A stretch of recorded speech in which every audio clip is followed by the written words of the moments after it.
사도신경 하심으로 12월 6일 수요일 에바다교회 오늘을 여는 말씀 시작하겠습니다. 나는 전능하신 아버지 하나님 천지의 창조주를 믿습니다. 나는 그의 유일하신 아들 우리 주 예수 그리스도를 믿습니다. 그는 성령으로 잉태되어 동정녀 마리아에게서 나시고 본디오 빌라도에게 고난을 받아 십자가에 못 박혀 죽으시고 장사된 지 사흘 만에 죽은 자 가운데서 다시 살아나셨으며 하늘에 오르시어 전능하신 아버지 하나님 우편에 앉아 계시다가 거기로부터 살아있는 자와 죽은 자를 심판하러 오십니다. 나는 성령을 믿으며 거룩한 공교회와 성도의 교제와 죄를 용서받는 것과 몸의 부활과 영생을 믿습니다. 아멘. 오늘 우리에게 주신 하나님의 말씀은 누가복음 1장 8절에서 23절까지 말씀입니다. 누가복음 1장 8절에서 23절까지 말씀입니다. 마침 사가랴가 그의 반열에 차례대로 하나님 앞에서 제사장의 직무를 행할세 제사장의 전례를 따라 제비를 뽑아 주의 성전에 들어가 분향하고 모든 백성은 그 분향하는 시간에 밖에 서서 기도하더니 주의 사자가 그에게 나타나 향단 우편에 선지라 사가랴가 보고 놀라며 무서워하니 천사가 그에게 이르되 사가랴여 무서워하지 말라 너의 간구함이 들린지라 내 아내 엘리사벳이 내게 아들을 낳아 주리니 그 이름을 요한이라 하라 너도 기뻐하고 즐거워할 것이요 많은 사람도 그의 태어남을 기뻐하리니 이는 그가 주 앞에 큰 자가 되며 포도주나 독한 술을 마시지 아니하며 모태로부터 성령의 충만함을 받아 이스라엘 자손을 주 곧 그들의 하나님께로 많이 돌아오게 하겠습니다. 그가 또 이 엘리야의 심령과 능력으로 주 앞에 먼저 와서 아버지의 마음을 자식에게 거스르는 자를 의인의 슬기에 돌아오게 하고 주를 위하여 세운 백성을 준비하리라. 사가랴가 천사에게 이르되 내가 이것을 어떻게 알리오 내가 늙고 아내도 나이가 많으니이다. 천사가 대답하여 이르되 나는 하나님 앞에 서 있는 가브리엘이라. 이 좋은 소식을 전하여 내게 말하려고 보내심을 받았노라. 보라 이 일이 되는 날까지 내가 말 못하는 자가 되어 능히 말을 못하리니 이는 내가 내 말을 믿지 아니함이거니와 때가 이르면 내 말이 이루어지리라 하더라.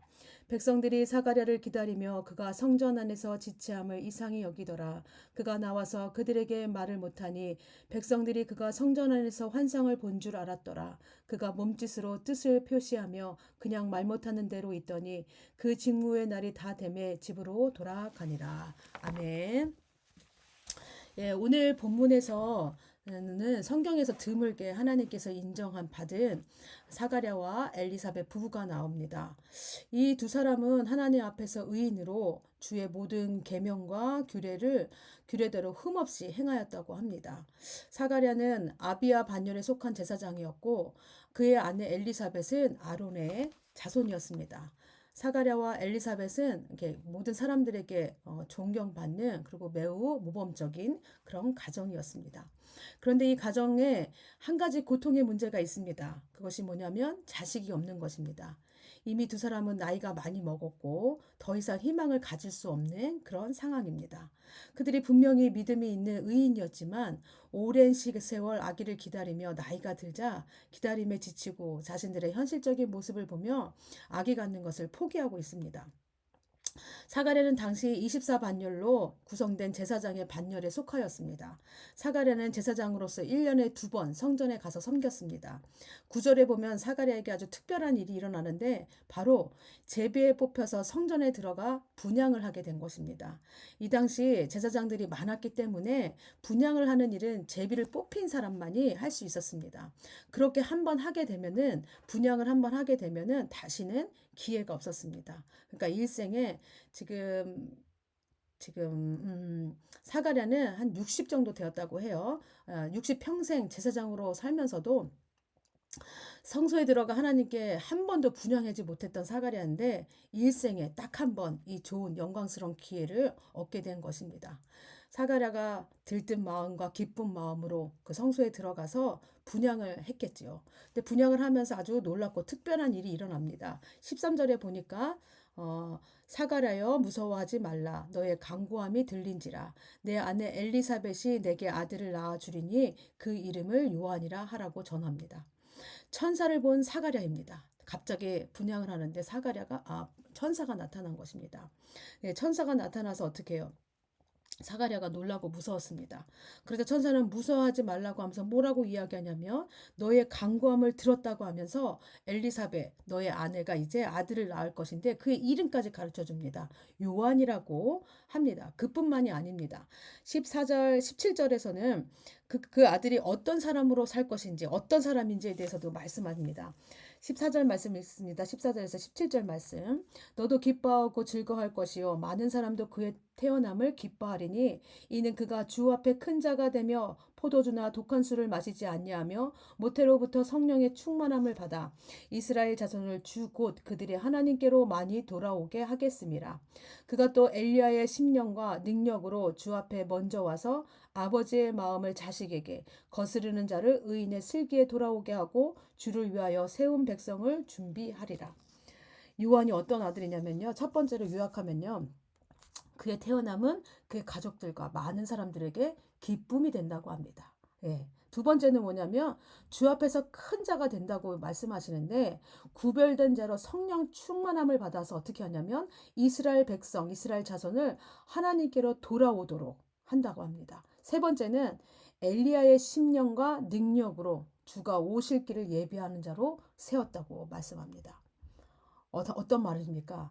지금 사가랴에게 준다고 약속한 그 요한은 엄청난 아들인 거예요. 하나님께서 준비하신 하나님 앞에서 큰 자로 세워진다는 말씀입니다. 근데 사가랴가 이 천사의 말을 들었을 때 반응이 어땠을까요? 우리가 생각할 때는 와, 내가 나이가 들긴 했지만 그래도 하나님께서 이 아들을 주셔? 그러면 이렇게 크고 위대한 아들을 주신다면 감사하고 기뻐했을 것 같아요. 그리고 이런 생각도 했을 수 있을 것 같아요. 아, 그동안 내가 하나님을 잘 섬기고 수고한 헌신에 대한 보상인가? 나의 수고를 기억하시는구나. 라고 생각할 수 있었는데 사가랴가 보인 반응은 뭐냐면 의심부터 합니다. 우리 18절 말씀 보겠습니다.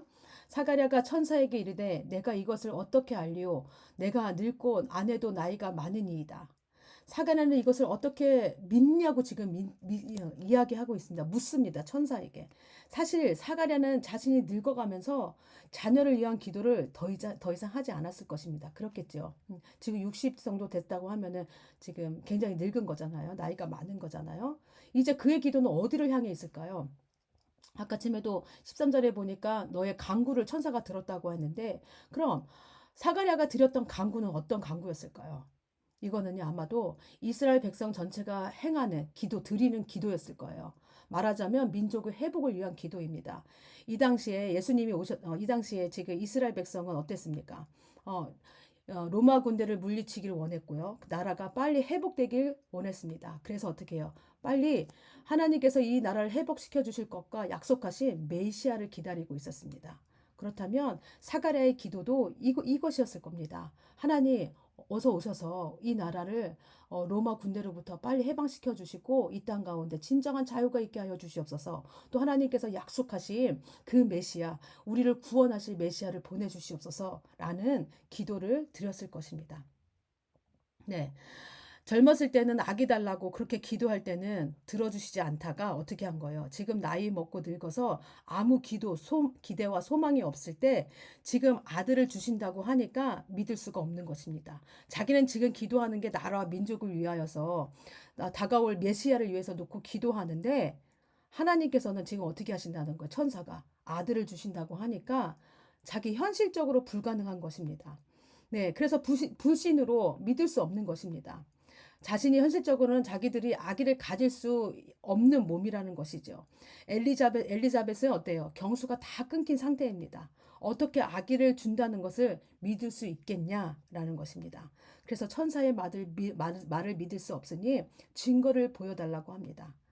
이것이 하나님께서 주신 약속이라면 내가 보고 확실하게 믿을 수 있는 증거를 보여달라고 합니다.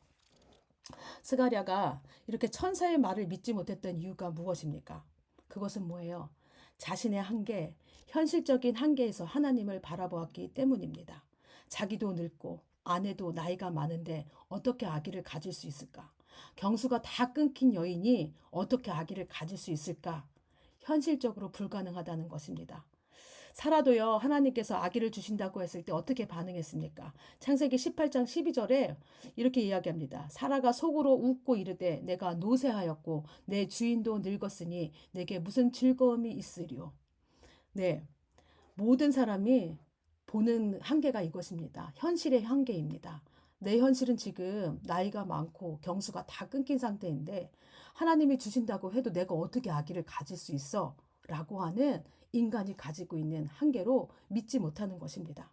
그러자 하나님이 아브라함에게 뭐라고 말씀하십니까? 이렇게 믿지 못하는 사라에게 여호와께서 능치 못할 일이 있겠느냐? 내가 내게로 돌아오리니 사라에게 아들이 있으리라. 그리고 그 다음에 아브라함이 백세되던 해에 어떻게 해요? 하나님이 정말로 약속하신 대로 이삭을 줍니다. 하나님께서는 능치 못하실 일이 없으십니다. 하나님께서는 하시겠다고 말씀하시면 그대로 이루십니다. 하나님은 죽은 하나님이 아니라 살아계신 하나님이시며 약속을 지키시는 하나님이십니다. 사가랴가 하나님 앞에 신실하고 경건하게 살아가는 자 맞습니다. 네, 하나님 섬기는 일을 기쁘고 감사하게 그렇게 일을 했습니다. 그런데 그의 진짜 믿음의 실체, 믿음의 모습을 보면요. 하나님의 응답이 주어졌음에도 불구하고 어떻게 해요? 자기의 상식의 한계, 경험의 한계에서 벗어나지 못하는 것을 볼 수 있습니다. 그에게는 믿음의 눈으로 하나님을 바라보고 살아계시고 역사하신 하나님을 경험하지 못했던 것입니다. 젊었을 때 하나님께 아기를 달라며 열심히 기도만 했지 하나님께서 일하시고 역사하실 것이라는 사실을 믿지 못했습니다. 지금도 하나님께서 아들을 주시겠다, 요한을 주시겠다, 그 아들이 어떤 아들이라고 정확하게 보여줬음에도 불구하고 그는 자신의 한계 속에서 하나님을 믿지 못했던 것입니다. 하나님을 불신하고 있는 것입니다. 우리가 기도할 때 우리는 어떤 마음으로 기도하십니까? 우리 안에도 하나님을 온전히 신뢰함으로 아뢰고 하나님께서 일하실 때까지 기다리고 계십니까? 가만히 보면요. 우리는 기도할 때 열심히 하긴 하지만 우리 마음속 한켠에는 어떤 마음으로 가지고 있냐면요. 이게 들어주실까? 라고 하는 믿음 없는 모습을 우리가 볼 수 있습니다. 기도하면서도 기도해봐야 별 소용 없을 것이다. 라고 생각하는 사람들이 이 한쪽 구석에 그 마음을 갖고 기도하는 우리의 모습이 있다는 것입니다. 여러분, 우리가 왜 기도합니까? 기도가 그저 하나님 앞에서 내 신세 한탄하며 한풀이하는 시간입니까? 우리의 기도는요, 여러분, 단지 우리가 힘들고 아프고 힘들어서 하나님 이거 해결해 주세요라고 한풀이하는 나 이렇게 아파요 신세 한탄하는 시간이 아닙니다. 우리의 기도는요, 100% 순도의 믿음으로 하나님을 믿고 기대하는 시간이 되어야 합니다. 사실 우리 눈에 보이지 않을 뿐이죠. 우리가 하나님께 기도하고 믿음으로 엎드린 순간부터 하나님은 어떻게 하기 시작하십니까? 하나님은요, 응답하시기 시작하십니다. 우리 기도를 듣고 우리 기도에 응답하시기 시작하십니다.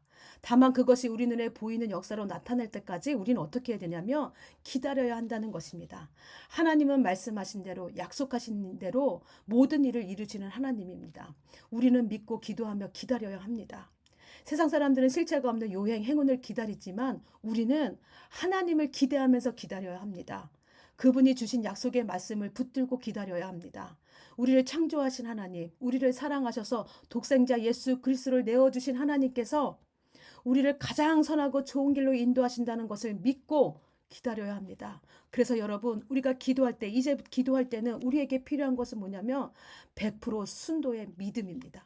내가 기도할 때 하나님께서 일하기 시작하신다. 하나님께서 일하셨다라는 것을 믿고 바라고 기대하며 가는 것입니다. 믿음 없는 우리의 모습이 아니라 믿음을 보여드리는 우리의 모습이 되기를 원합니다. 그 후에 사가랴는 자신이 믿을 수 없어서 증거를 보여달라고 하죠. 20절 말씀입니다. 보라, 이 일이 되는 날까지 내가 말 못하는 자가 되어 능히 말을 못하리니 이는 내가 내 말을 믿지 아니함이거니와 때가 이르면 내 말이 이루어지리라 하더라. 그 증거가 무엇이냐면 바로 사가랴가 아기를 낳을 동안 말 못하는 자 벙어리가 되는 것이었습니다. 이것은 심판이자 표적이고 은혜입니다. 뭐냐면 제사장은 말을 많이 해야 하는 직업인데 말을 하지 못하게 됐습니다. 얼마나 답답하겠습니까? 더구나 지금 이렇게 놀라운 메시지를 하나님께서 보내신 천사에게 직접 받은 메시지인데 사가랴는 이 사실을 말할 수 없게 되었습니다. 이것은 심판입니다. 그럼 여러분, 기적은 무엇입니까? 기적은요, 사가랴가 거의 1년 정도 말을 못하는 벙어리로 살아야 했습니다. 벙어리로 사는 게 기적이 아닌 심판처럼 보이지만, 그에게 어려움이 하나님께서 주신 어려움의 그 심판처럼 보이지만, 하나님께서 행하신 일에는 모두 우리를 향해 있습니다. 고난과 환란 속에서도 악을 선으로 바꾸셔서 가장 좋은 길로 인도하십니다. 그가 벙어리로 살면서 어떤 은혜를 경험했을까요? 사람들과 세상과 떨어져서 하나님을 만날 수 있는 시간이었습니다. 하나님께서 말씀하신 대로 자신에게 약속하신 대로 이루어 가신 일을 경험하는 시간이었습니다. 사가랴가 알지 못했던 살아계신 하나님, 역사하시는 하나님을 만나는 시간이었습니다. 사람들에게 말하지 못하는 것을 하나님께 하라고, 또 하나님의 음성을 들으면서 하나님과 깊은 교제의 시간을 가질 수 있는 시간이었습니다. 무엇보다도 세상의 소리가 아닌 하나님께만 집중하는 시간을 가질 수 있었습니다. 하나님께서 집중하자 하나님께서 이 땅을 구원할 구원자 메시아를 보내실 것이며, 그 길을 준비하기 위해 자신의 아들을 주신 것임을 이제 깨닫게 된 것입니다. 하나님은 자신의 기도, 젊었을 때 드렸던 기도뿐만이 아니라 자기가 지금 드렸던, 현재 드렸던 기도, 나라와 민족을 위한 기도까지 다 듣고 응답하시는 것을 깨달았습니다. 사가랴는 매일 하나님과 동행하며 이렇게 놀라운 기적을 경험했습니다. 비록 자신이 벙어리로 말할 수 없지만, 이것이 고난처럼 보이지만 그에게는 이것이 고난이 아니라 하나님과 함께하는 가장 행복한 시간이었습니다. 그래서 사가랴가 그의 말문이 터지는 날 먼저 무엇부터 말했을까요? 나도 아들 낳았다 라고 이야기했을까요? 그게 아니라 찬송하리로다 주 이스라엘의 하나님이여, 그의 예언에서, 그의 노래에서 이 하나님의 이름부터 높여드립니다. 사가랴가 말 못하는 답답함이 있을지 모르지만 벙어리로 살아가는 그 시간이 그에게는 가장 행복한 시간이었습니다. 하나님의 은혜를 그렇게 진지하고 진하고 실제적으로 느낄 수 있는 시간이 없었던 것이죠. 사가랴에게 임한 기적은 우리에게도 동일하게 임합니다. 하나님은 지금도 우리와 함께 하시면서 우리의 벙어리 된 어려움을 너무나 잘 알고 계시고 그 문제를 해결해 주실 것이며, 무엇보다도요, 이 모든 시간 가운데 어려움 속에서 하나님과 동행하며 하나님의 살아계심, 역사하심을 보여주고 계십니다. 우리도 사가랴처럼 하나님께 집중하는 성도님들 다 되시기 바랍니다. 하나님께 집중할 때 하나님께서 내 삶을 어떻게 인도하고 계시는지, 어떻게 사랑으로 돌보고 계시는지, 매일 나를 찾아오셔서 나와 함께 시간 보내시고 싶어 하시는 하나님의 마음을 알고 하나님과 더 깊은 교제 가운데 하나님의 또 뜻을 분별하며 그렇게 우리가 하나님 앞에 더 집중하며 나가는 여러분들 다 되시기 바랍니다. 이 시간 우리 함께 기도하기를 원합니다. 말씀을 위해 기도하실 때는요, 주님이 주시는 매일의 기적을 경험하게 하소서, 하나님이 행하신 놀라운 일들을 기대하며 주님과 동행하는 삶이 되게 하여 주시옵소서라고 기도해 주시고요. 또 우리 대림절 동안, 또 이번 주는 대림절, 우리가 또 품어야 될 영혼들이 있습니다. 그 영혼들을 놓고 우리가 함께 기도하기 원합니다. 사랑하는 누구가 그리스도의 형상으로 온전케 되어지기를 믿음으로 품고 기다리게 하소서라는 마음으로 우리가 기도하겠습니다.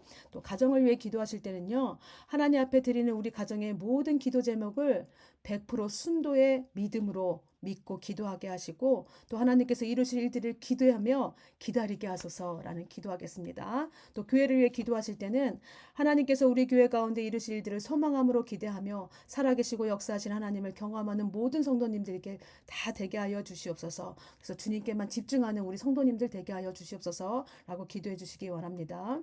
또 강일동 지역의 모든 교회들이 자신의 자리에서 복음의 역사를 끝까지 이루어갈 수 있도록 우리 강일동 지역에 있는 교회들을 위해서도 함께 기도하겠습니다. 나라를 위해 기도하실 때는요, 추위 속에서 어렵고 소외된 이웃들이 때를 따라 돕는 손길을 허락하소서.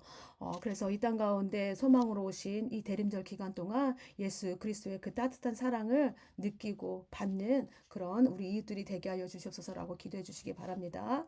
오늘 공동체 기도는 송승헌 청소년입니다. 네, 송승헌 청소년.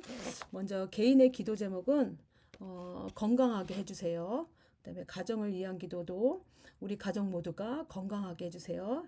또 삶의 현장 학교를 위한 기도 제목은 친구들과 사이좋게 지내게 해주세요. 또 교회를 위한 기도 제목입니다. 교회가 잘 되고 또 부흥하게 해주세요라는 기도 제목이 있습니다. 나라와 사회와 나라 온 세계를 위한 기도는 우리 모두가 안전하게 해주세요라는 기도 제목을 갖고 있습니다. 우리 승원이 기억하시면서 송승헌 청소년을 기억하시면서 우리가 축복하면서 함께 기도하는 시간 되기를 원합니다.